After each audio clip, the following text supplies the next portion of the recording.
হায় রে দেশ, হায় রে জাতি, হায় রে মানবতা। কিসের নেশায় মত্ত হয়েছেন আপনারা?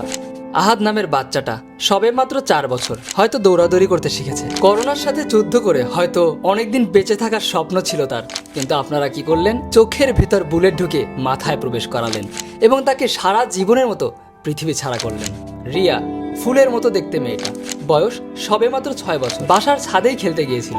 কিন্তু কে জানে যে বাসার ছাদও তার নিরাপদ নেই, স্বাধীন নেই। অবশ্য এ নিয়ে আপনাকে না ভাবলেও চলবে, কারণ আপনার রিয়ার তো কিছু হয়নি, সে তো এখনো দিব্যি খেলে বেড়াচ্ছে।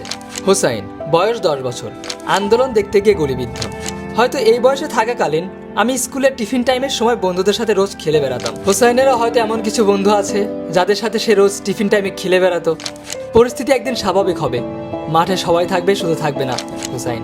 সামির, বয়স 11, জানালা বন্ধ করতে গিয়ে মাথায় গুলি। ওর বয়সে থাকতে আমিও মেঘের গর্জন শুনলেই রুমের জানালা দরজা সবকিছু বন্ধ করে দিয়ে এক কোনায় বসে থাকতাম। সামির নামের ছেলেটাও হয়তো কোনো কিছুর ভয়ে জানালা বন্ধ করতে গিয়েছিল, কিন্তু ভাগ্যের কি নির্মম পরিহাস, জানালা বন্ধ করতে গিয়ে তার নিজের নিঃশ্বাসই বন্ধ হয়ে গেল। এরকম আরো কত জানি না।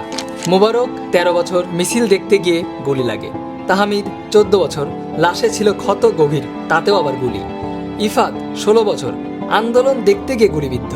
নাইমা 16 বছর, বারান্দায় ঘাতক হয়ে আসে বুলেট। তথ্যসূত্র সমকাল। তাদের হেডলাইন, ফুল হয়ে ফোটার আগেই ঝরল ওরা, চিকিৎসাধীন আহত আরো কয়েকজন। হায় রে বাংলাদেশ, মনে রাখবো, ক্ষমা করব না, শুধু আপাতত আল্লাহ তাআলার কাছে বিচার দিয়ে গেলাম। আমি জানি আল্লাহ তাআলা এর সঠিক বিচার করবেন।